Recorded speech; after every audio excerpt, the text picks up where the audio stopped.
Good evening. Good evening. Welcome to Grace. What a privilege to be gathered here. My name is Reverend Jonathan. My pronouns are he, him. And again, what a wonderful thing to be with all of these change makers here this evening. Now, here at Grace, we have seen some amazing things happen.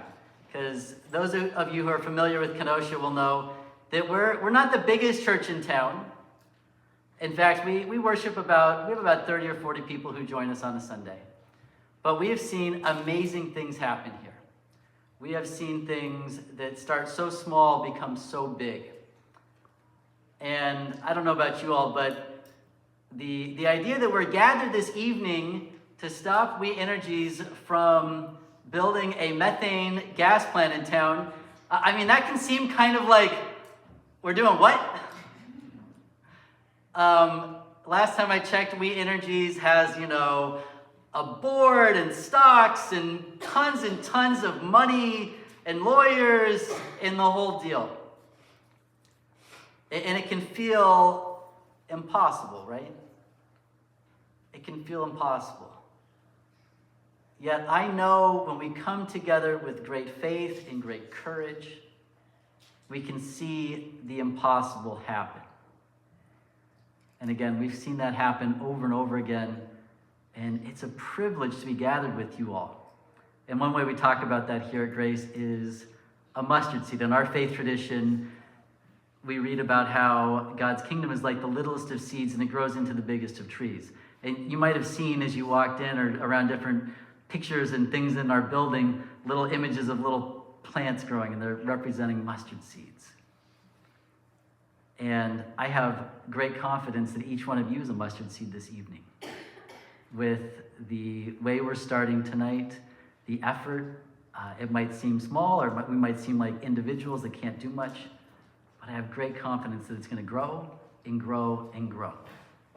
So for those who feel comfortable, we have a tradition how we start things. Here at Grace, we oftentimes start things saying what we call the mustard seed prayer. Sister Jarlene, I don't know, can you pull that up for us, or is that going to be hard? It might be hard. We're working on 3 PowerPoints this evening. So maybe we'll come back to that at the end, Sister Jarlene. Don't worry about it. We'll get that at the end. Are we going to be able to bring up our song slides, or is that going to also, are we just on, because I think, I still don't know before. I'm sorry, I never followed up like an hour ago with you on that. Okay. For the sake of doing this, can we pull up Sister Janet's slides, because she's going to go first. Is and sorry, Pastor does things like that sometimes. Is Sister Jarlene's getting Sister Janet's slide up? I'll offer this as some opening remarks for myself. Why are we here tonight? Well, because we don't want a dirty methane gas plant here in Kenosha. Why is that a huge problem? First, I don't want to breathe the pollution from this plant. And I don't want my son to breathe it, and I don't want the other children in our community to breathe it. I grew up in Los Angeles, and it was the 80s and the 90s. The air pollution was so bad that they would cancel sports games. I missed 30 days of school in 1st and 2nd grade, which was tremendously difficult academically with respiratory illness because of air pollution. It meant years of tutoring to try to catch up. We don't want that for our kids. We don't want our kids breathing polluted, dirty air and getting sick because of it. I remember one day in the spring of 1st grade, I was at the pediatrician for like the 10th straight time. And he told my mom, because she was like at her wit's end, taking care of me sick and missing work and all that goes with having a sick 7-year-old.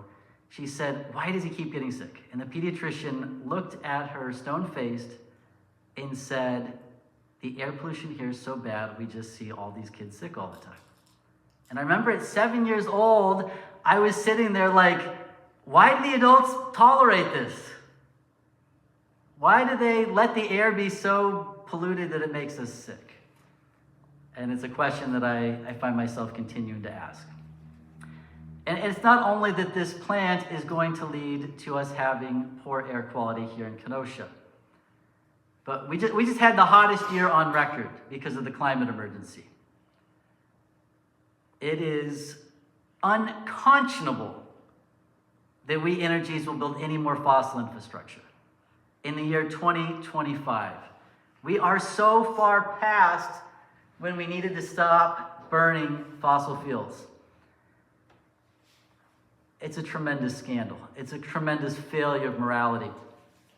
And it's especially on my mind today. My father and mother, my brother, my sister-in-law, and my nephew are right now all in shelter. And they're in shelter because of the Eaton Canyon fire that broke out in Southern California last night. A fire that broke out in January. January is not when Southern California has wildfires, but it was so hot last year and so dry that in January there can be a fire that has now displaced, just in my local hometown, over 30,000 people. We need to act on the climate emergency. We need We Energies to build things like wind and solar and battery storage. We don't need any dirty methane plants in Kenosha. And I'll just lift up one last thing. Why are we building fossil infrastructure that will never be able to keep being used throughout the course of its life? Because as things get worse and worse, eventually somebody's going to realize we can't burn things. And at that point, all the coal plants, all the gas plants are all going to be worthless. And guess who's going to have to pay for the investments? It's not going to be investors. It's going to be ratepayers. I'm a We Energies ratepayer. I imagine almost everybody in this room probably that pays rates. And Hosea doesn't pay his rate yet. But for everybody that has a bill, we're all paying we, right? And they're going to flip the bill on us. So, we don't want this. So when I say, what do we want? You guys say clean air. What do we want? Clean air. What do we want? Clean air. What do we want? Clean air.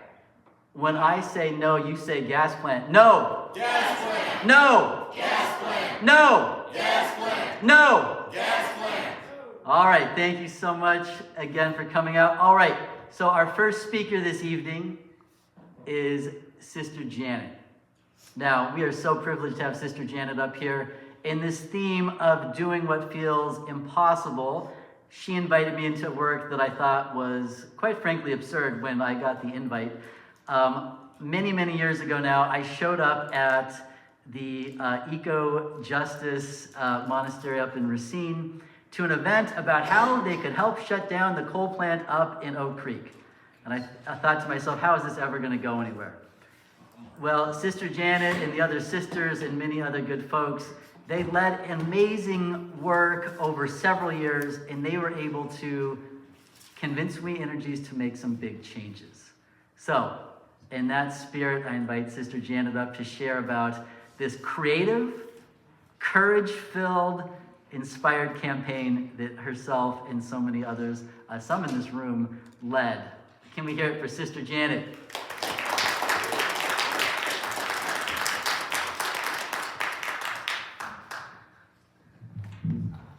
Thanks, Jonathan. And it takes a village. It took a lot of us to do that.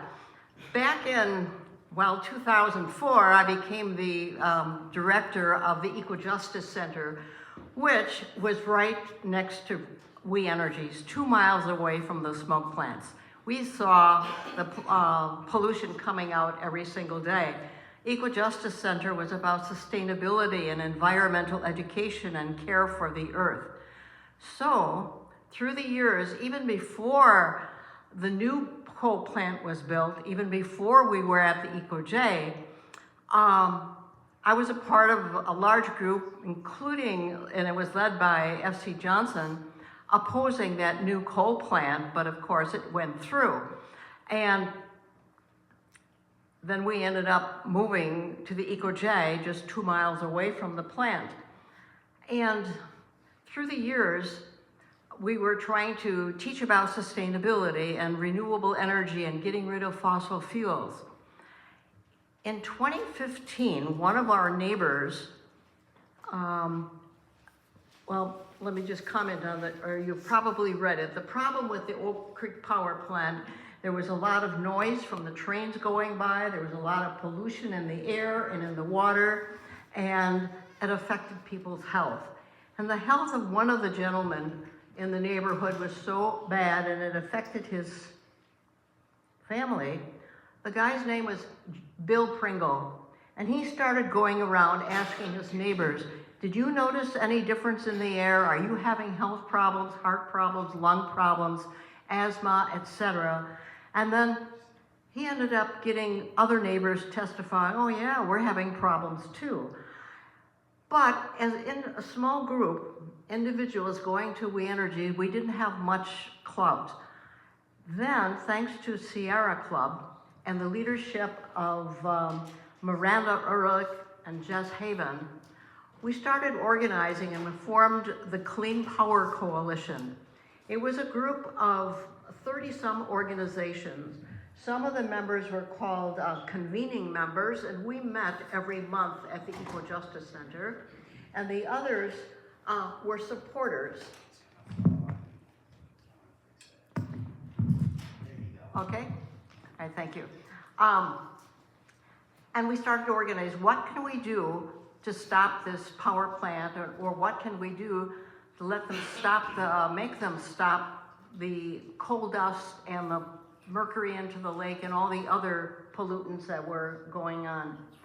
So the mission of the Clean Power Coalition was to educate the public about the dangers of fossil fuels and to promote the renewable energy sources for electricity versus burning gas or oil. And we really wanted We Energies to change. We wanted them to stop the coal dust that was blowing into playgrounds and on people's houses, and phase out the use of coal altogether, and to promote the use of renewable energy. So our group, sometimes we had 25 people meeting in a small education room, and we divided into working committees. We had a group responsible for events and outreach, a group that contacted media, another group did data and research, and then people who stayed connected with shareholders. And we had meetings and sub-meetings of these groups. And then what really got things going and got We Energy's attention was the fact that one very windy March day in 2018, they had huge stockpiles of coal out on their grounds. The wind came and they covered the neighborhood with coal dust. So what we did events. We held education events, and some of them were in connection with physicians concerned for health. And we held them at the Oak Creek Public Library, at Riverbend, at the Equal Justice Center. We also held listening sessions where we invited neighbors to come and say what their experience was like. I remember one lady at this event for, I don't know, a week or two, she had taken plastic baggies and wipes, and she went out every morning and she wiped off her table. She labeled the date, put it on, and put the wipe in a plastic bag, and she, at one of these listening sessions, showed to the public what the coal dust was like every single day. And at one of the meetings, we had 4 representatives of We Energies attending that. And We Energies did not like bad press. They did not like seeing letters to the editor or large groups gathering asking them to change their habits. So we also did the showing of a couple films. One was Cheshire, Ohio, that shows a town that was destroyed by the coal mine there. And then the other video was our neighbor, one of our members, Tom Rutkowski, and his wife, did a video, a home movie, interviewing Racine County Eye and neighbors about the effects of the pollution from Oak Creek Power Plant, and we had that at a public showing as well. We attended public hearings. Whenever they wanted a permit for water or for building, we would go and protest. At this particular meeting, it was in Caledonia someplace, and it was an overflow crowd. We couldn't all fit in the room. People were out in 2 hallways waiting their turn to talk. We also showed up when they were all asking for rate increases, because nobody likes an increase, and it's worse for the people who are poor, people of color, who spend twice as much of their available income on energy costs than white people. We also held demonstrations. We went down to Chicago. We had a demonstration in front of the We Energies headquarters in Milwaukee, and we also attended their shareholder meeting, and those who had shares were able to speak up. So signage was a lot. There was a media week designated by We Energies, and these were some signs we had on the road going to the Eco Justice Center. Yes, fossil fuel coal sucks for many reasons, and promoted renewable energies. We held press conferences. We sent loads of postcards, hundreds of postcards, and we did op-eds and letters to the editor. And the gentleman whose picture there is Carl Lindner. He taught it, I believe, at Parkside. He was very clever, and he rewrote cookie recipes. You know how We Energies gives out cookies? Well, he wrote recipes of what We Energies was really giving out, cookies that hurt your health. And he did paraphrases to different songs.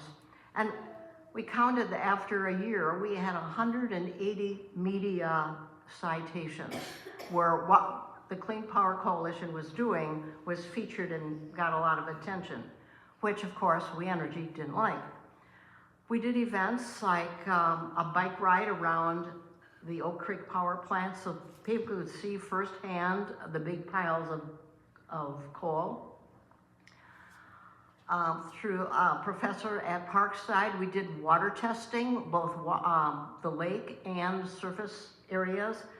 And with the results, we got the DNR involved, and for 2 years, they kept monitoring the surface water around the coal plant because there were high levels of heavy metals in there.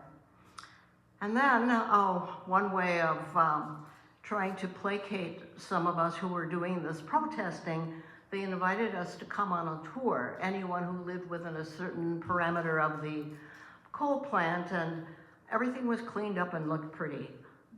But we knew it wasn't. So we did get some results.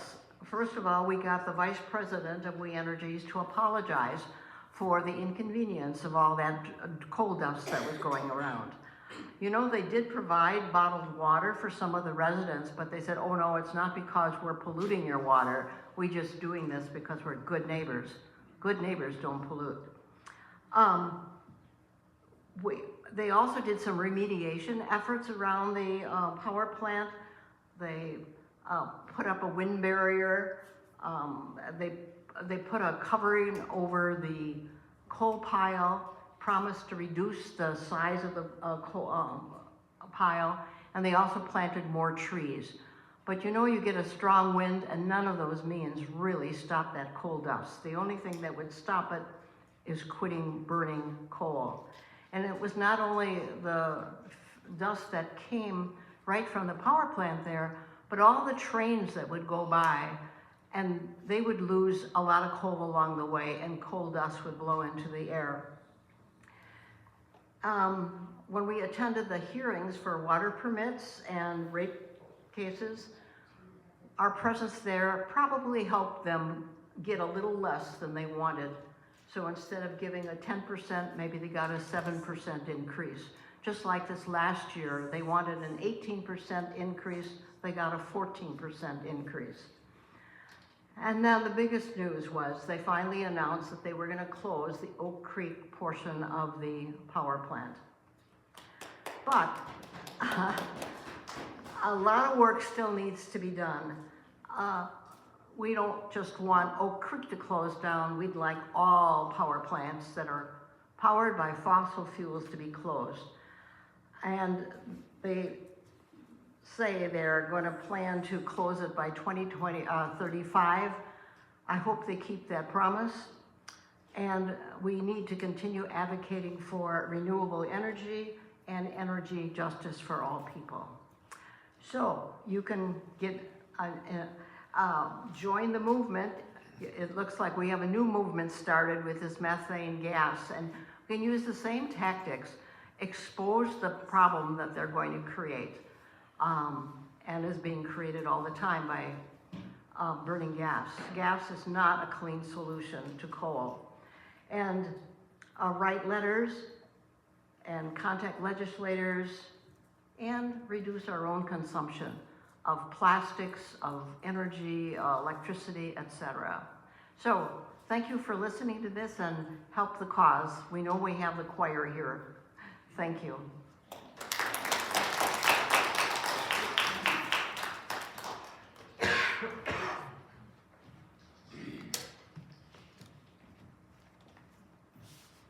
I think we can get a little more raucous for our applause for Sister Janet, especially leading that fight to get the Oak Creek plant closed.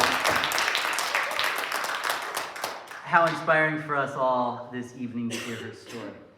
All right, now I believe we do have our mustard seed prayer started for those who feel comfortable joining us with that. Do you want to say something tonight? You want to say, hey, family here in Kenosha, I'm so grateful to have you all. Going to be up in 1 second. This has sustained us many times, but the Secret Service has handcuffed people for saying this prayer. So for those who feel comfortable joining their hearts, but again, we try to be an open place here. If you don't feel comfortable joining us, feel comfortable to not join as well. O Creator of the universe, let our leaders take bold action to protect our common home from the climate emergency. Let each one of their actions be guided by love for neighbor, love for creature, and love for all of your creation. And let me be a mustard seed today. In both small and big action, let what I do today multiply, so our common home is protected for all creatures. Amen. I think we're on the song, not the prayer, but that's okay. All right, could our band come up to lead us in the first song of the evening, which I think is, let's do the next song on the list, Sister Geraldine.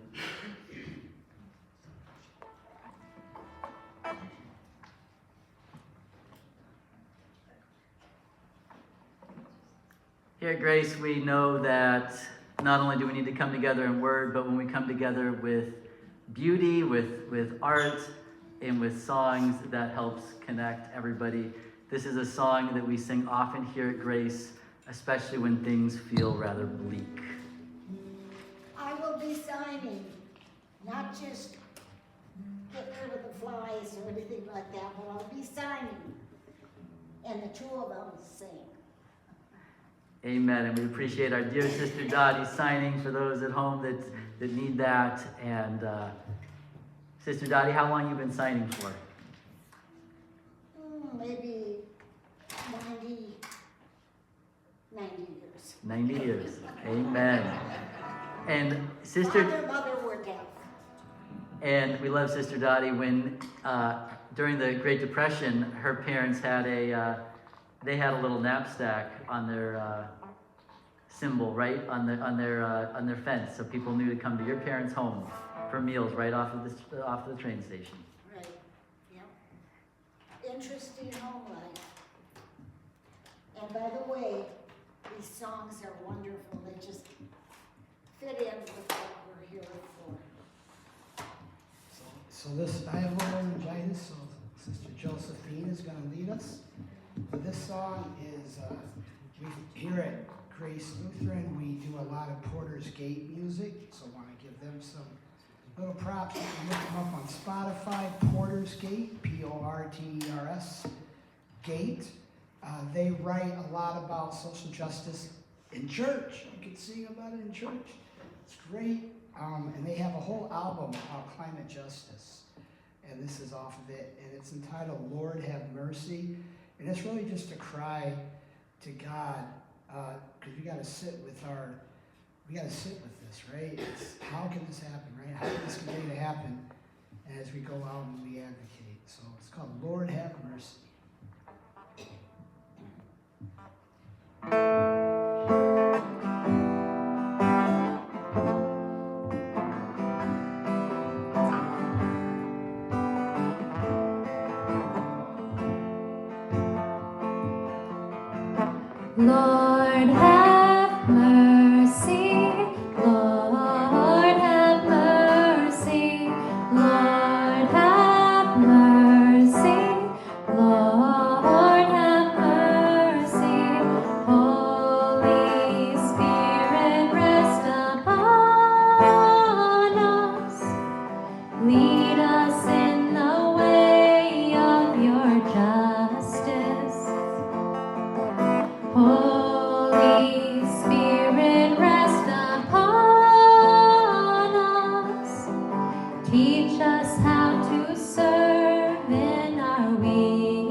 Teach us how to tend to creation.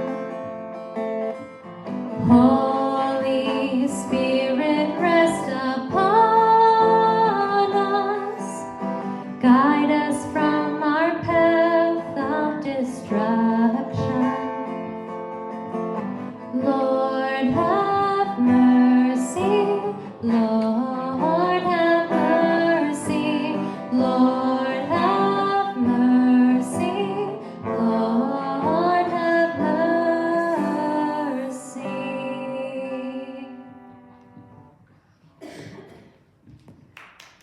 Amen. Lead us from our path of destruction, and that is certainly where We Energies has us on. All right, so now it's my great privilege to introduce our keynote speaker of the night. Oh, we're flipping. Well, we're both presenting. Oh, both presenting. All right, together. Are you standing here together? Yes. Together, yes. Yes, okay, so if you guys can come on up, our keynote speakers, I should say, Brittany and Yusuf, I have just gotten to meet them. It feels like we've known each other now a long time, but this is my first night knowing them in person. But what great siblings here for us in our Kenosha community. They are with, I am Healthy, there we go. I knew I was going to get it. Healthy Climate Wisconsin, thank you. And it has been a tremendous privilege to get to know them over the last about month now. And I'm very excited for what they're going to share and how they're going to help us get on the right path. So can we hear it for our keynote speakers?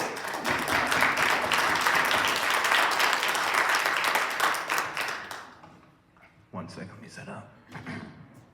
While I'm doing so, raise your hand if you would specifically not want your pictures taken for us. Just making sure.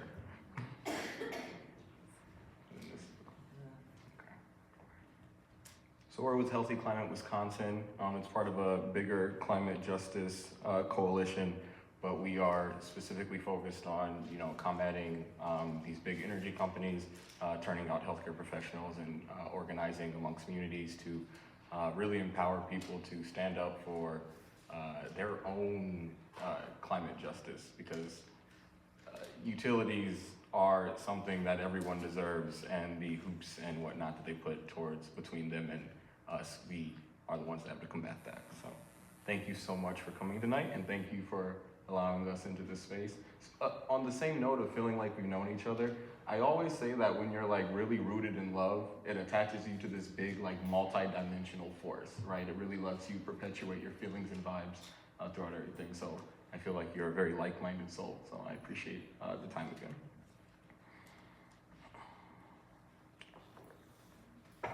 All right, so we... I'm a hearing loss. Would you speak up just a little bit? Yes, I can. Is this good? Is better? Cool. Thank you. So I'm Yusuf Adama. I'm the Health Equity and Resilience Coordinator with Healthy Climate Wisconsin. I'm here with Brittany Keyes, who is the Clean Air Coordinator. Cool, that's easy. So today this is what, by the end of this session, we want to make sure you know. So we're going to review some We Energies proposals. We're going to look at who profits, who pays, the environmental and energy burden impacts, the health impacts of gas, where are we now, some case studies, and then who decides how this is all going to go. So firstly, let's take a look at some proposals. These are some headlines. You can see, billions of dollars, big numbers. We're going to get into this. But We Energies is relentless, is the thing to take from this slide. So what's happening now? The WEAD Group, which owns We Energies, it's their parent company, has been proposing multiple rate increases. They're doing another one for 2025 and 2026.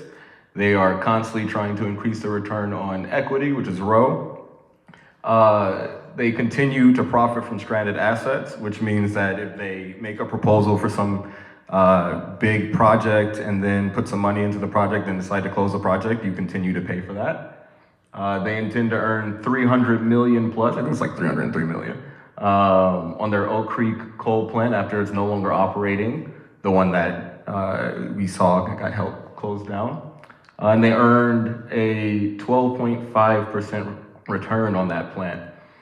Now they're building over $2 billion in new methane gas plants as well as other gas infrastructures, even though they have made commitments to net zero from power generation by 2050. And that's gonna be a hilarious quote once you see what their actual commitment has looked like. So these plants are not in the current rate hike, so there's gonna be more coming as well. So this is a summary of the Paris proposal. It's a 130 megawatt RICE, which is reciprocating internal combustion engine methane gas facility. It's estimated at $303.3 million price tag. That 33 miles of pipeline is for a different project. Ignore that. Oh, it is part of it? Never mind. And we have some images for some renditions of what that looks like. You can see here, so in the red is where the pipelines are. That yellow circle is a set of schools. So it's incredibly close to, where children are. And as was just described, it's it's always the poorest people, the most vulnerable communities that end up with the biggest impacts for things like this.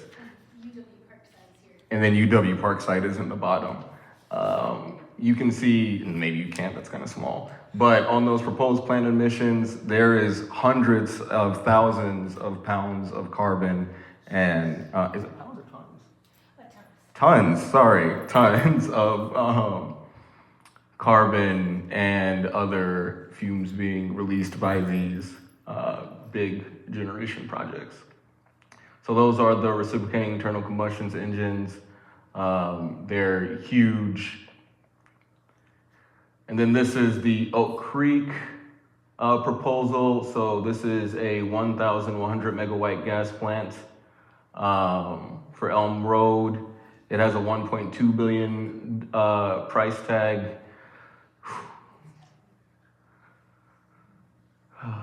And this one is 5 natural gas-fired singular combustion turbines. I think it's also very relevant that Kenosha and Milwaukee in general are already failing a lot of air assessments and already have high rates of asthma, pneumonia, medical conditions, and that things like this exacerbate those issues. This one is 19 acres, which is so much land. It's crazy when you try to do, an actual renewable energy project, how much pushback you can get, but when you're using 19 acres for gas, no one says anything to you. But we're saying something now. And we know that We Energies knows that this is incredibly problematic. We know that they're leveraging your health and your safety and your comfort because the way they advertise it is not like that. This is from their Pathway to a Cleaner Future. They really try to muddy the coverage of these things by talking about the projects that they're doing, that they're investing money into other renewables, but that is not the case. If you look at the bottom there, their wind, solar is nothing, right? Compared to their coal, natural gas, and everything else. For a better visual, that's a pie chart. We often hear, claims that we can't do this because the sun isn't always shining and the wind isn't always blowing and all this stuff. They're not trying to do it by any metric. That's such a sliver for something that we know that coal and methane gas isn't sustainable. We can't do it forever. And the longer we wait to divest from it, the more money we're gonna spend and the harder it's gonna be to get us into a better place. And they know this. So who profits? At the WEAC Energy Group, this is their corporate mission. So we work to align our policy and the practice with the needs of our key stakeholders, including our customers, communities, employees, and our investors. That one should be bolded. We understand that our business must support the environment and the economy of the areas we serve. And if they understand it, then that means they are absolutely maliciously not upholding that. So if we look at who are the biggest shareholders, we have Vanguard, BlackRock, the usual suspects, Wells Fargo. And once you start getting close to that 10%, you start being able to dictate how some of these projects go. You get managerial powers. So when you're thinking about the other villains that are involved, keep those people in mind. This is their profit margin. They're making billions of dollars. At the same time that people are getting poorer, they're getting significantly richer. And that nice, 4.5% profit margin or sales growth, And who pays though? So that's a good quote. Looking back to our past year in May, we at Energy Leadership celebrate a record $984 million in dividends paid to shareholders, noting that dividends had risen for 21 years in a row. At the same time, they are proposing rate increases.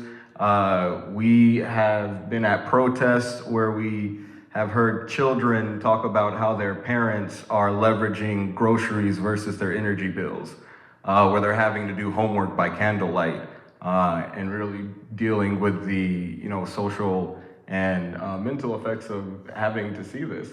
And then if you're any type of aware, then you hear about these people making millions of dollars, makes you a little uncomfortable.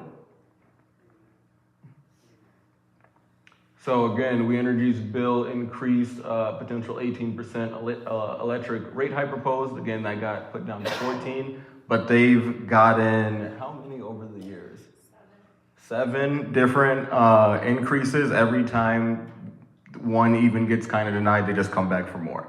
And this is at the same time that they're, doing record-breaking profits and not investing in the things that they claim to. And another way that we pay is with health harms. So like we said, those that are most vulnerable are usually the biggest impacted. So we see hypothermia, heat illnesses, worsening of existing health conditions, loss of treatment. If you don't also have the right connections with doctors, you sometimes can't get the protections you need from shutoffs if you have oxygen or different things that need to be temperature controlled. Mental health issues, malnutrition. Again, when you're leveraging between health and these things, it can cause a lot of problems. And those problems are felt by the community at whole, because when we see these health impacts hitting the same groups, then those groups often cannot participate the same way in community as other people can. And we all lose out when we don't hear those voices.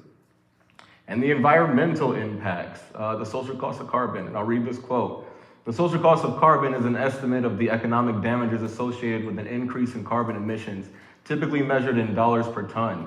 It reflects the long-term impacts of climate change on various factors, including health, agriculture, property, and ecosystems, but the absolute dollar figure can vary depending on which factors are included in damages. It doesn't include other emissions and hazardous air pollutions. And then this is a picture of the fires in Malibu. So these are not unrelated random things. When we mistreat our environment, when we are constantly pulling from it, when we aren't letting the earth get a chance to breathe, this is what happens. And if we look at the public burden, so again, thinking about the health impacts, thinking about how many more doctor's visits, thinking about missing school, thinking about what that does for work, thinking about the work you have to miss, the extra sicknesses, trying to find heaters, all that stuff. We Energies is claiming, we're doing this because of energy demand. It's going to help bring in millions, but it's going to cost over their lifespan, $30 million for the Paris project and $63 million for the Oak Creek. And this is where I will pass it off to Brittany. Thank you, Yusuf. And excuse me. Thank you to all of you. I am so grateful to be here. Sorry if I'm a little froggy. Appreciating the time and that we just had dinner. If you need to stand up and stretch or move around, please feel free to do so. I am going to be sharing quite a bit of information, again, being mindful of time. I want the community, I want you all to have a chance to talk and kind of like brainstorm after this. So we're gonna do just a quick vitals check of like where we are. And we know, we just, as Pastor Barker mentioned, we just experienced the hottest year on record after the hottest year on record, and we're having unprecedented times and climate catastrophes across the country right now. So we know we need to act, and the IPCC has said no more fossil fuel infrastructure. The International Panel on Climate Change, the consensus is. So we all know this. So why are the utilities doing this? I think Yusuf laid it out pretty well. So where is Wisconsin? Okay, it's super important for all of us to realize that Wisconsin is very heavily dependent on fossil fuels. This is looking at our makeup of our energy system. We are still burning fossil fuels for 75% of our in-state energy production. So again, when they talk about reliability, when the sun isn't shining and wind isn't blowing, we have a lot of gas and coal online right now. And this graph is from 2021, latest data from 2023. We have over 40% of our energy coming from methane gas.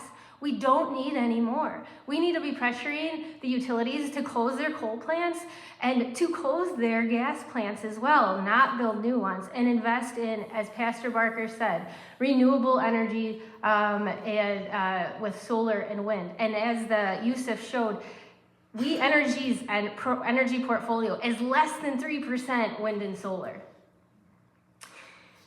State of the air, okay? Kenosha County has failing air. I am coming to you from Beloit, Wisconsin. We'll talk just a little bit about that. I'm here in solidarity and caring because our air is failing too. And the quality of your air, as Pastor Barker said, contributes to negative health outcomes and health risks. I want to share, in addition to being the Clean Air Coordinator with Healthy Climate Wisconsin, I have the honor of serving the Climate Justice Chair for the NAACP State Conference. So I care greatly about all of our counties that are home to NAACP branches. And the quality of our air in Wisconsin is an environmental justice issue. You are not alone, and we need to come together. Almost every single county home to an NAACP branch has failing air. And you may see Rock County is passing, but I will tell you it is failing.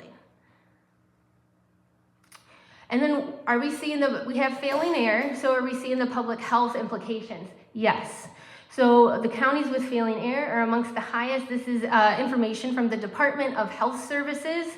We have some of the highest asthma rates in the state and asthma-related hospitalizations. This is looking at cancer rates. So the darker the color of the county, that is relative to state average. And you can see, so we're South Central, and then Southeast, we have higher cancer rates relative to state average, and then higher cancer mortality rates, that's on the right, relative to state average. And air pollution contributes to cancer risk. Okay, I want to let you know, while you're experiencing this failing air, at present, Kenosha County isn't really contributing that much relative to industrial polluters. This is looking at industrial polluters in 2023, and I want you to recognize, as of now, you're just above 100,000, just under 150,000 metric tons. Give you a little bit of reference, Cook County is at just under, and this is Illinois, so Chicago, they're around 2 million. This is relevant. Stay with me, the bottom here. Okay, Milwaukee County, we are at almost 11 million metric tons of CO2 for 2023. Most of it is coming from the power plants. And those are the ones that Sister Janet and that coalition have been working so hard to shut down. So those two coal power plants are emitting 5 times as much of pollution as all the industrial polluters in Cook County, okay? But this is all, air pollution doesn't know municipal boundaries, right? So this is all the air we're breathing, right? I also want to share, a lot of times the DNR says, oh, this is air pollution coming from Chicago. It's blowing up the lake. No, look at what we are contributing, and it goes higher. Ozaukee County, more than Cook County. Sheboygan, more than Cook County, and it's all from the fossil fuel burning energy plants on the lake. Okay? And I also want to highlight Ozaukee County, utilities will sell the gas plants and say that these are clean and they don't harm communities or they're better for the environment. Well, this gas plant, the Port Washington, this is a fossil gas, methane gas plant, and the emissions from this is what creates over 3 million metric tons of pollution. So just this plant in Ozaukee County is more than all of Cook County, okay?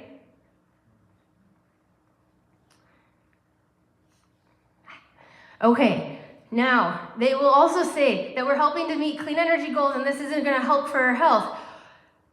Burning methane gas does not have all the toxins of burning coal, so there is truth in that. But methane gas is the second worst. It is still harmful for health, and there is a growing body of literature showing this. And this looks at emergency room visits and air pollution trends around a gas plant. And this is from the European Journal of Internal Medicine. The take home is that with the gas plant, as it was powering up, there was increased soot or PM pollution, there's increased NOx, and with that, there were increased hospitalizations for the communities adjacent, especially in the elderly and those most vulnerable.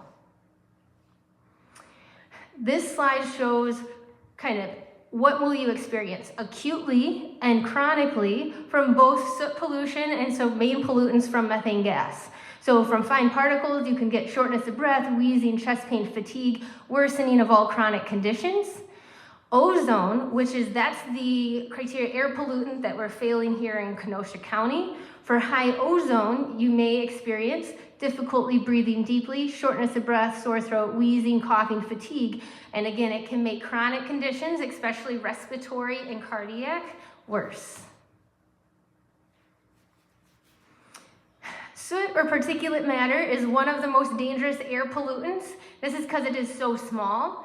When you breathe it in, it is so small it goes in through your lungs and can be absorbed in the bloodstream. And this diagram just shows on how the smaller it is, the farther in your body it can go, and how it can impact every single system throughout the lifespan. So it contributes from poor fetal outcomes, increased rates of miscarriages and lost pregnancies, to chronic heart disease, lung disease, cancer, stunts lung growth in children, diabetes, and then also it can contribute to chronic conditions, autoimmune conditions, and things like Parkinson's and Alzheimer's.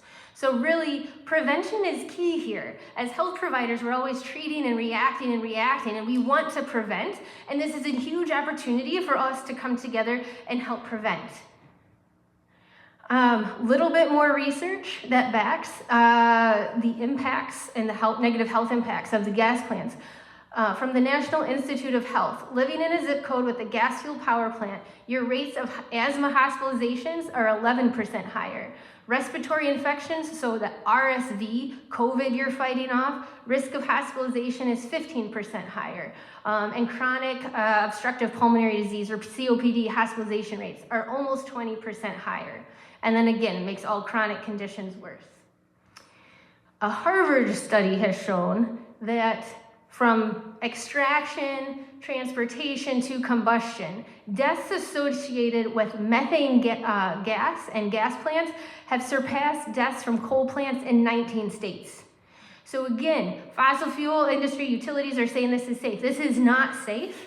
And we're here to challenge their narrative and show the research and make sure that we can prevent this from coming to Kenosha County. On the right, I want to highlight that this is an image from the EPA website, and this shows the pollution footprint from one methane gas plant. Now that's not just like the 2-mile radius. That's not county lines. That is an entire region of this country that one gas plant pollution is impacting. So you don't have to live within 2 miles or 5 miles to be negatively impacted from this. and or the proposals in Oak Creek, that South Oak Creek plant they're proposing. Like, this all impacts everybody in the region. One thing we don't often think about, but is so critical, especially the proximity to schools that this plant has, is that there's very strong research linking air pollution exposure to poor academic outcomes. I mean, even schools just situated on highways, that trend is very strong relative to schools who are not. So compound traffic pollution with gas plant pollution, and how are we setting up our children? On the right, Dr. Amy Kalkbrenner has done a lot of research. Unfortunately, it's from the air pollution in southeast Wisconsin, looking at fetal outcomes, as well as risk for autism and ASD, and strong correlation for exposure to air pollution. Okay, so I'm gonna try to follow in Sister Janet's footsteps and leave you with some motivational stories and experiences, and briefly highlight two case studies in two communities that are actively fighting gas plants. One in Superior and one in Beloit. And I live in Beloit, and I'm showing you this because this is our gas plant. And I have Alliant as my utility, and they came to us sharing us with talking points and how this is going to help improve reliability, this is going to be good for economic development, this is going to help them hit their clean energy goals and transition. But what happened, as you can see, they're advertising coal gets to go and we're going to bridge and then go to clean energy. They promised this back in 2017. They were going to close Edgewater coal plant, and they said in 2021. Then on their own website, oh, they're going to go to 2025. And then this year, Alliant said, oh, we're going to go to 2028. And oh, we want to replace that with methane gas. So these utilities, I'm just saying, as far as what they're promising and their talking points, again, Yusuf really showed well of where their motivations and priorities are. So this is a quick graph of the emissions in Rock County. So that's Beloit, the blue line, Dane County, Madison, orange line, and then just south of us, that's Winnebago County, Illinois. And what the big takeaway is, do you see how that blue line spikes up? That's when the methane gas plant expanded and went online in Rock County. And it hasn't stopped. It was fully on in 2020, and for 2023, we just keep going up. So again, this is emissions that are harming our environment, and again, debunks the talking point when utilities say that this is not harmful to communities or our environment. So what did we do? I was on city council when I became aware of the issue, tried to push it wherever I could. We had to start monitoring the air ourselves. The DNR only has one monitor in our county, so we got community monitors, and what did we find? We have a problem. So another entity pulled the data from our monitors and named us the most polluted regional or small city in the US for 2023. And that's a really tough thing to sit with. So we have been advocating. Again, this is a story of reaction, okay? So this is reaction versus prevention. And so we're reacting. We came together. We're not accepting this. We have a coalition of some very strong members, and we are engaged with community education, advocacy, prevention, engaging our regulators and our decision makers, and trying to push our utility to help clean up the air. And it's really tough. And you know what the utility is doing? Alliant is proposing a new Rice unit gas plant in Beloit. So we're currently, that comments session, public comment opportunity will actually be coming pretty soon. So if any of you all want to comment against it, we appreciate the advocacy, but we're not going to stop because our little ones deserve, and everyone deserves, clean air. All right. That one wasn't such a pick-me-upper. But we are still fighting, and we're going to go to Superior case too. Superior was facing a proposal for NTEC, the Nemadji Trail Energy Center. This was a 650 megawatt gas plant, brand new, that they were proposing in a residential area of Superior. And this has been long approved from the Public Service Commission. And one of their counselors reached out to Healthy Climate Wisconsin saying, like, we're really concerned. Like, what are the impacts of this? This seems like it's just going to go through. So Healthy Climate Wisconsin partnered with local organizations, the League of Women Voters, and held a community health forum, very similar to this, and had a panel of tribal leader, physicists. They actually invited the DNR and utility, and they didn't come. And the community heard about what the impacts to health and could be. And more than 100 people came to learn over 2 days. And they came together and decided, we don't want this to happen here. So they activated, they organized, they started knocking doors, they organized rallies, they got yard signs out, they prepped testimony, and they turned out to when the time was for decision makers to make decisions. And they fought this gas plant.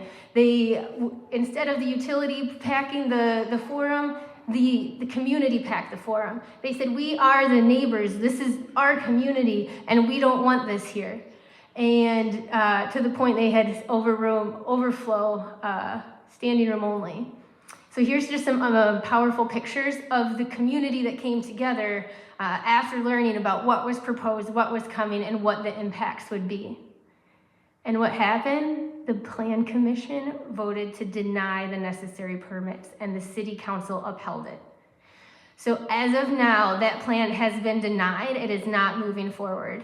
The fight isn't quite over yet. We haven't gotten the final fork in it, but it has been delayed, and they do not have local approval. So it just shows the power of local organizing and what we can do. So who decides? Where are we with the Kenosha rice units, right? Where are we with this plant? It's coming before the Public Service Commission. These are the three, who here has heard of the Public Service Commission? All right. So the Public Service Commission is like the Supreme Court of energy system for the state. There are 3 appointed individuals that make all the decisions for rate hikes and projects for all utilities in the state of Wisconsin. And so right now, We Energies is proposing this new gas plant, and these 3 individuals are about to take comment in person and in writing to help consider whether this plant is going to be approved by our state regulators. And so on Wednesday, February 5th at 2 and 6 p.m. at the Union Grove Village Hall, they'll be hosting the public hearing. And there's a Zoom option, so it'll be held at hybrid. And then the public comment dates are to be determined, but we need everybody to turn out. They are open. Oh, they're open now? Now until February 17th. All right. So one thing it is important to note as far as the Public Service Commission will take the first comment you submit. So if you want to come in person, you can just focus on the in-person hearing and in-person turnout. We want to pack the room. We want the room to look like what Sister Janet showed on how it was standing room only, and the community, really came together and opposed what the utility wants to bring to Kenosha County. So with that, I hope we do have time for discussion and questions. Going forward. I don't know if Pastor Barker, if you want to... Just one quick instruction. Thank you, by the way. Let's hear it for our team.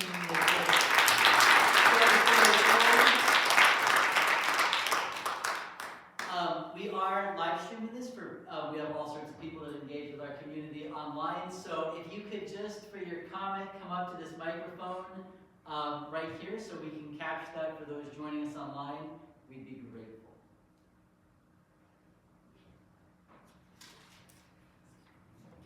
Break the ice.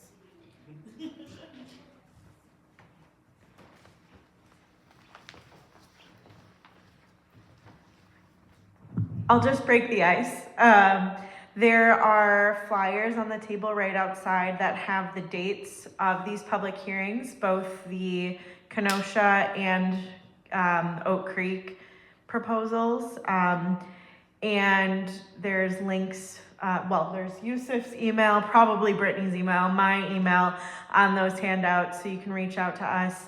And There will be information online about how to submit written comments as well, so lots of opportunities. If you prefer things in writing to take home and digest, you can look at those handouts. Yeah, do you mind coming to the mic? Sorry. There's a mic right here for anyone who wants to make comments. Well, I just had a question. Where are they getting the methane to burn from? So great question. A lot of the gas for Wisconsin, I believe it's out west, and I don't want to misspeak. Cassie, do you know offhand? I don't know for sure. Okay, that's a great question. We can look into that and follow up with you, but I will say that 100% of the fossil fuels burnt in Wisconsin for energy production are imported from out-of-state sources. Wyoming. So they're not coming from dairy farms where they could get a net neutrality kind of thing out of it? No, we do not have energy dependence when we're relying on importing fossil fuels. And thank you, Cassie from Sierra Club just shared, Wyoming is where a majority of the methane is imported from. I come from a farming family in Michigan, and about 20 years ago, they put in a gas-fired plant near Carson City, Michigan. And they lived probably 5 miles out of town, and when they would fire that up, it was like overwhelming. You could hear it 5, 6, 7 miles away. Since then, they've gotten rid of those, and the farmers have allowed energy companies to come in with windmills. So they've got windmills across the whole county. And there was a big rush to get those in over the last 4 years. And now I don't know what will happen with that, with the change in politics and the change in power in Washington. So, got to keep fighting, right? Absolutely. And you bring up a great point. Sound pollution is a large concern, and the physicist that came to Superior spoke to the sound pollution and then the health implications. So that is very real and significant. And you bring up a great point of how we need to be closing these gas plants and moving to clean energy. And there have been some, the good news is that the technology for the clean energy and renewables is there, and it's actually more cost effective than building out new fossil fuel infrastructure. It's just unfortunate the system incentivizes utilities to spend more to make more, because they get to offset all of the costs that they invest in new projects to ratepayers.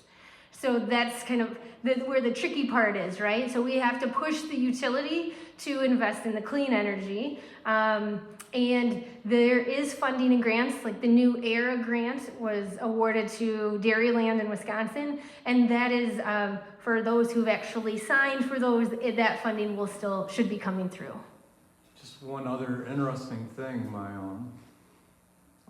aunt, my godmother, on her farm, it's on the border of 2 farms, they put a windmill.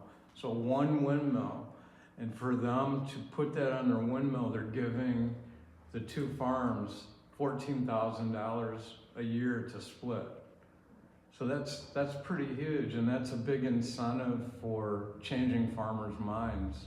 So it's still profitable, even giving away $14,000 a year per windmill to the landowner. So it's pretty amazing, actually. So I think when farmers are against it and all of the lobbying against windmills, if you show them the profit side, I think they would change their mind pretty rapidly. That's very powerful. Yeah, and we are facing misinformation around clean energy in Wisconsin. So you sharing that story and others who are benefiting, that's a very powerful thing that we can do and contribute to with the clean energy transition we need. Thank you so much. Brittany, just following up on that gas, where does the methane come from? Can you talk a little bit about that pipeline that I know is on one of the slides, but kind of where that goes and some of the impacts of that? Right before that, because this is related, I would also like you to touch on how sinister that is, that we live in Beloit and other states will send their methane resources to our city to be refined there, which then pollutes our air. And you know way more about that. So yeah, please speak on that. Yeah, and I will say, so a lot of the energy at some of these plants, especially at the large ones such as Beloit and South Oak Creek, it's sent, they overproduce and they send it out to other areas to profit from. So it's really a, again, environmental justice issue and how we're shipping the energy to Dane County, Madison, but we're breathing the pollution.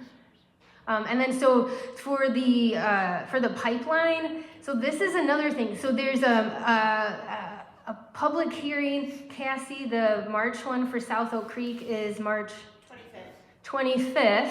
And that's gonna include the gas pipeline.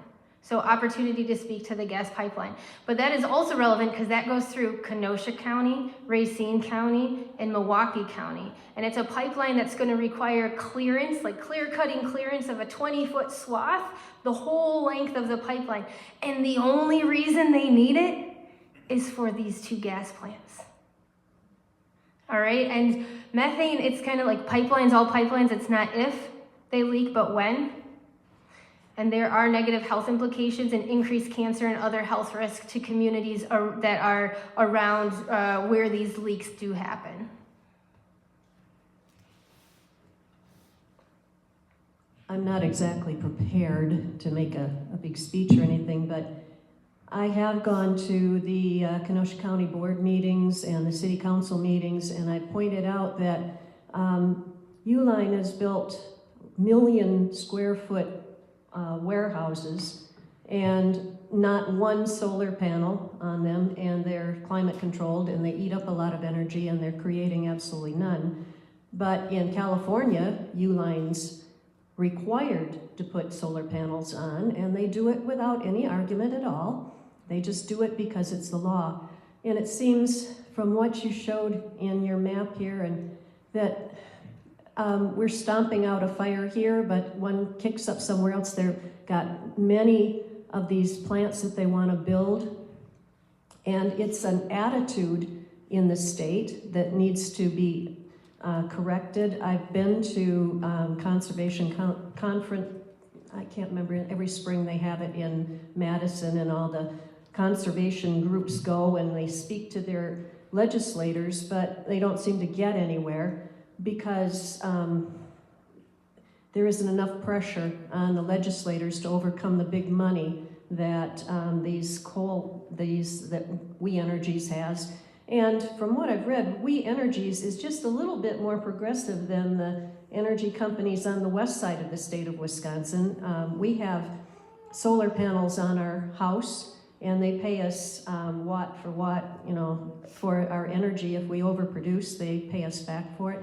So sometimes, it was one time we actually got $2 credit on our bill. And so, yes, you can make a lot of energy having solar panels, even in Wisconsin. And it just seems like I didn't realize that I was batting my head against a glass ceiling when I would talk to the people in Kenosha County about why don't we make these people put solar panels on. There's the WEC, Wisconsin Energy Commission, or is that it? That they can't seem to decide who would own the energy that comes off of the panels on somebody's roof. It's like, well, if it's just this big dither, if they would just decide that, okay, if Uline wants to, Uline needs to comply, and we'll make a third-party company, they'll put in the panels and they'll manage them and they'll sell the energy and it's taken care of, okay, let's proceed. But no, they dither, they can't decide what we should do, and so that is just up in the air, and so no progress is made. And the Public Service Commission doesn't seem to have any backbone in standing up to the companies, and so it is something that is bigger than us, but we need to start here and keep an eye open to ways that we can change the whole state.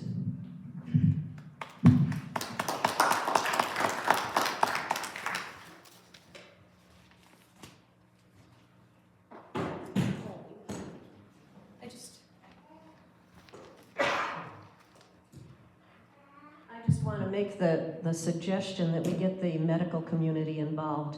I know a few retired pulmonologists that fought the incinerator when they wanted to build an incinerator north of 52nd Street a couple decades ago.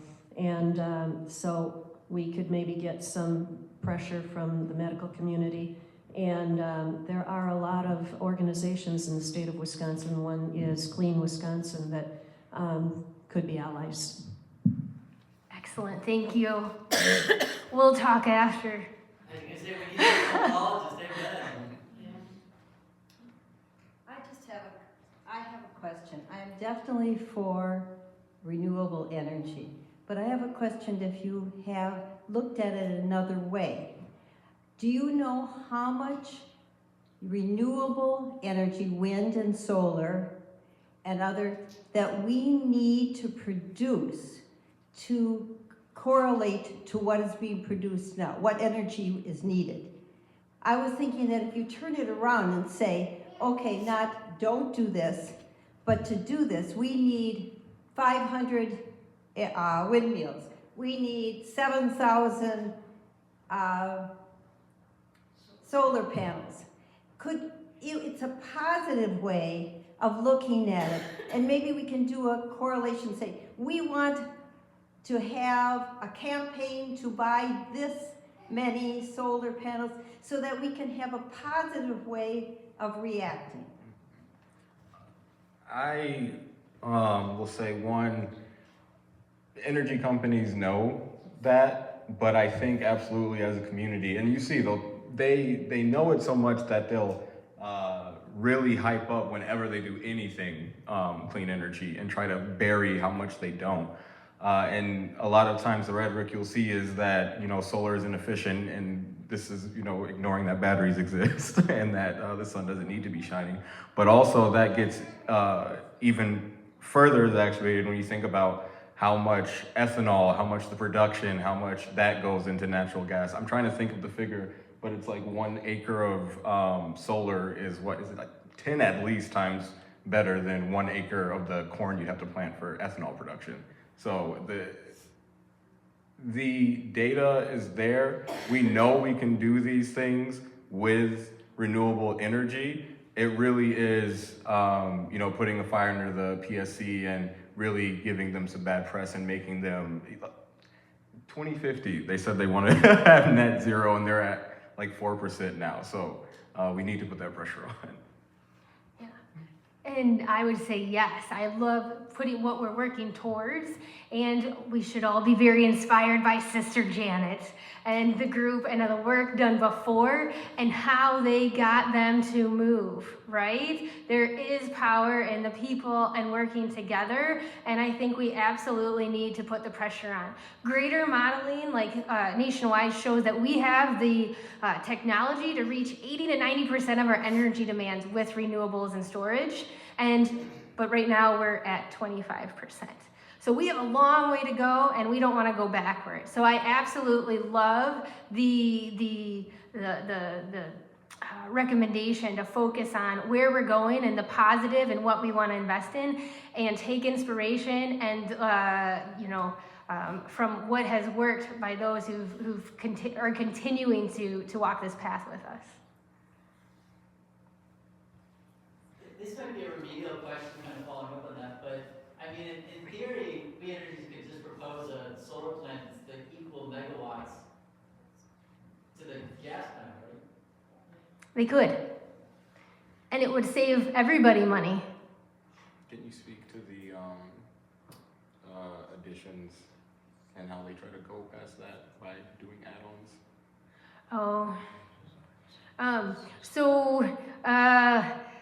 All of this is really complicated, and it's complicated on purpose. What's happening in Oak Creek and Elm Road right now is they're converting they have 2 massive coal plants, and they're converting one right now to methane gas. And so they really work on a lot of angles on how when they're going for permitting, how this can be just a small modification, because we're at a site of an existing plant, even though Oak Creek is going to be one of the largest methane gas plants in the state. They are looking to try to be permitted permitted both through the PSC and DNR or been approved as a minor change to an existing source. I'm sitting here and I'm thinking about, I'm a coal miner's daughter. I'm from Pennsylvania. My father was a coal miner, and our whole community actually had to move because there were fires under our homes. But this reminds me of what we're talking about, right? And I think getting the medical, I know from my father who had black lung, getting the medical community and what you shared about what can we do, you know, to move forward. I think it would be important at these meetings coming up, like if there are practical ways of phrasing things. I don't know if it's out there on the table but it's so big. So like how, like you go to the meeting, what do you say, or what do you write in an email, or so?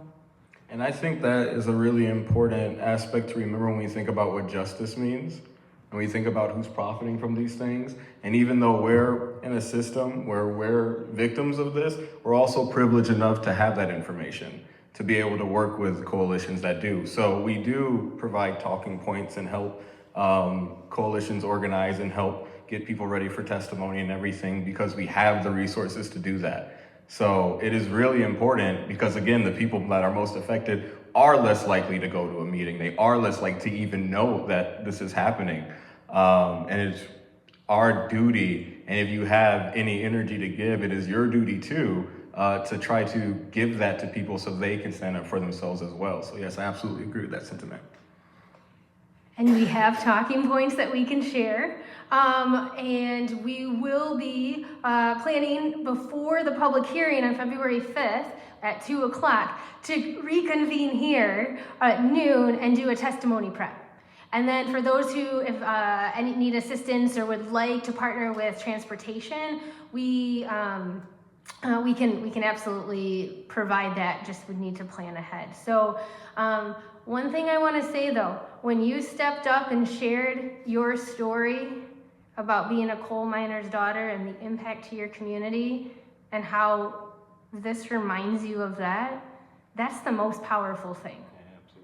So we can provide and share talking points, but I want to empower everyone. It wasn't, yes, we want to engage with health professionals, and that is powerful, but with Sister Janet, it wasn't all health professionals by any means, right? Like everyone here can move mountains, and your personal story is super powerful.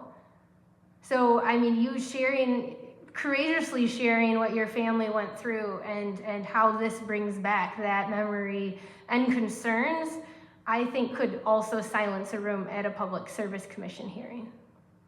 Let's make that our goal, that we're going to fill that room in Union Road overflowing, 2 o'clock.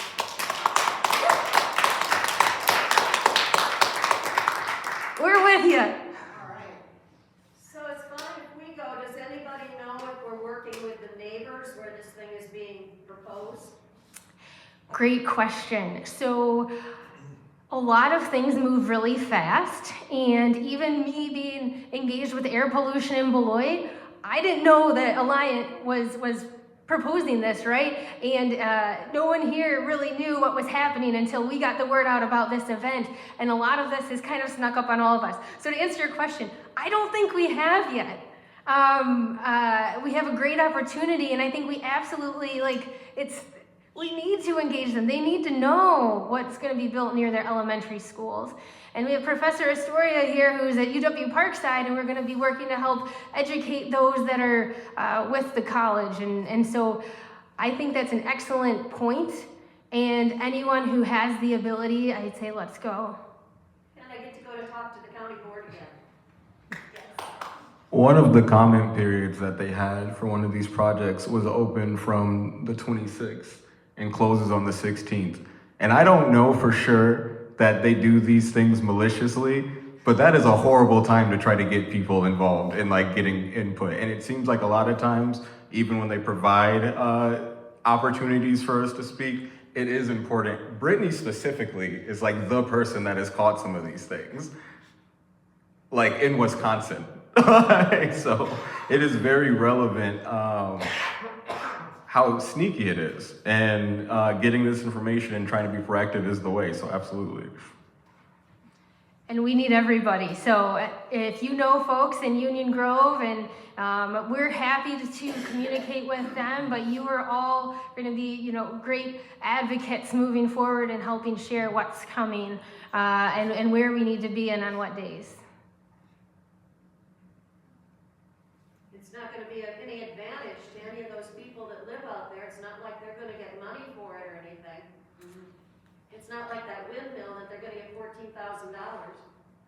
No, now they will say, and some of the bigger plants, both the Alliant and Entech and Superior said, oh, well, we're going to give the local city $1 million a year, and we're going to give the county $2 million a year.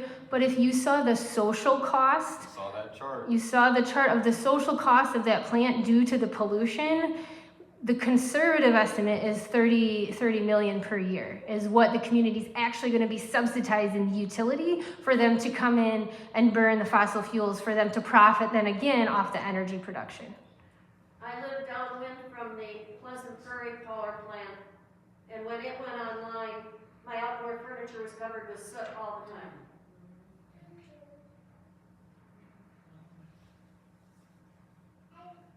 I don't know why it's gone. They tore it down. I don't know why. And then they built gas. And then they built the second worst. And we deserve clean air wherever we are. Well, anyone else with questions or comments? We are right just past 7:30, and I want to be mindful of everybody's time. I'm here to continue to talk to anyone. We have cards, we have resources, we have yard signs, and if you know anyone that needs these resources, please take a handful. If you want a handful of yard signs and no new methane gas plants, the news didn't even know that this gas plant was coming. So we need to get the word out, and we have a tight turnaround. Terry's good. Awesome. Well, thank you, and I'd love everyone to give themselves a round of applause for this awesome discussion and for being here tonight. Thank you so much again for coming. When I say no, you say gas plant. No! Gas plant! No! Gas plant! No! Gas plant! All right, thank you so much. And let's get our worship team up here. Can we close on one final song to kind of inspire us into that work? Because the date we all need to remember is February 5th. So we'll bring everybody together and we'll get this going. We'll get even more for February 5th. All right, Brother Dave and Sister Josephine. And can we hear it for our band as they get ready and we get that slide up?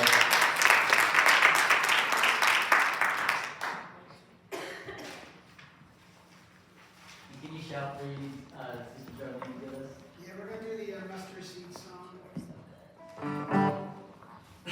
So this is Pastor Barker's prayer that he wrote. I heard it and I put some choruses to it, and we're gonna sing it out. It's a song that we've sung at Trump rallies and all of that, and it's just a great way to close tonight. Feel free to sing along.